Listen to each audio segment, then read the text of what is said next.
Good afternoon, Grant, and thanks for having us. Oh, no problem. So the name of your organization is Sons of Liberty Riders Texas.com for information on this. You're a Navy veteran. Thank you so much for your service to our country.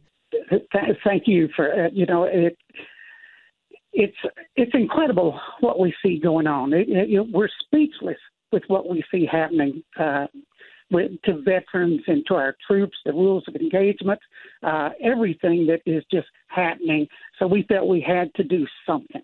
Well, this is really going to be a huge show of support.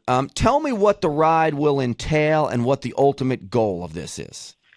The ultimate goal of the ride is to create the largest caravan of bikes in Texas history. Now, the heat's going to work against us, so we'll just we'll forge ahead. But our goal is to bring media and public attention to the misuse and abuse of our troops and veterans at the hands of bureaucrats and politicians, and we've seen it all. And so this will start in San Antonio. Are you guys going to ride all the way to Washington? Oh, no. We're going from Arlington we start at 2925 East Division Street, which is the American Motorcycle Trading Company. We'll start there. That's the old Six Flags Mall. They've got a huge parking lot there. We will start from there, and we will have a caravan that goes from Arlington, the DFW area, all the way to San Antonio. And what will you be doing along the way? Along the way, other riders will be joining us as we pass through different cities. Other riders, other groups will be joining us, and we're going to go. It's like a 2-day mission. We will get to San Antonio that evening, and then the next day we'll be visiting with veterans down around the San Antonio area. And I love that the riders are free to disperse and go visit VA and military hospitals and talk with the wounded troops there. And what a powerful statement that is.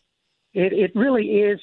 Veterans, what they learn in the military, which is hurry up, line up, and suck it up, that travels with you later on in life.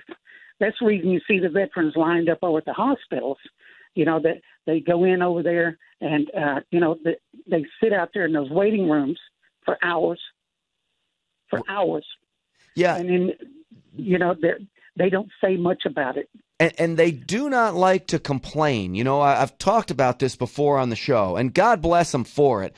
But what happens is the squeaky wheel gets the grease.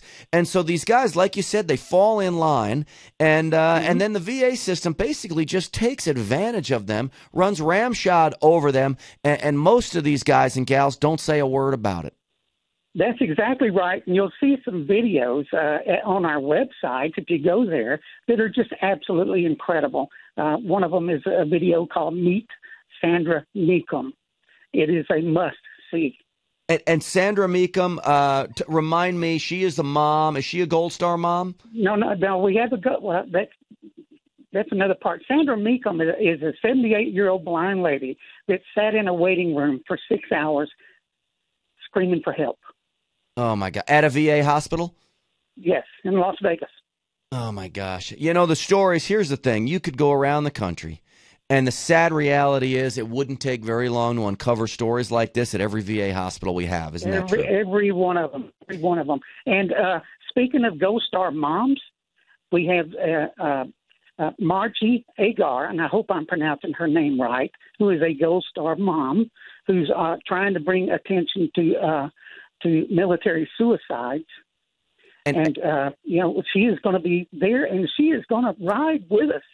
And she had a daughter who committed suicide after suffering from the effects of PTSD. Yes, she did. Well, I will tell you, I can only imagine, and we're talking with Mel Moss of the Sons of Liberty Riders, Texas. Mel, I can only imagine, even if you're suffering from PTSD, you'd get a little bit of respite if you saw the amount of bikers pulling in to support them. It's got to put a little bit of smile on some of these veterans' faces. A huge percentage of the bikers are veterans, and we would like to invite everybody out for the start of the ride, to shake hands with the veterans, and including the troops over there at the Joint Military Reserve Base in Fort Worth. my goodness, please come over that morning and shake our hands. Yeah, I think it's important for these wounded veterans that you go see to know that there are veterans shaking their hands and they've been through it before, and you guys can relate to them a lot better than I can. It's one of my big regrets. I never served. But I applaud you for what you're doing. I appreciate you coming on the show. Again, the website is sonsoflibertyriderstexas.com. And tell me again the date. It's this It's this Saturday, July 12th, and we'll start staging at 7 a.m. Well, we'll try and get out of here kind of early so we can beat the heat on the way down to San Antonio. All right. But, hey, we're all Texans. Let's suck it up. You got it. We can handle the heat, that's for sure. That's hey, right. Mel Moss, pleasure to talk to you. You are a true patriot, my friend, and thank you for coming on the show. Thank you so much, Brent.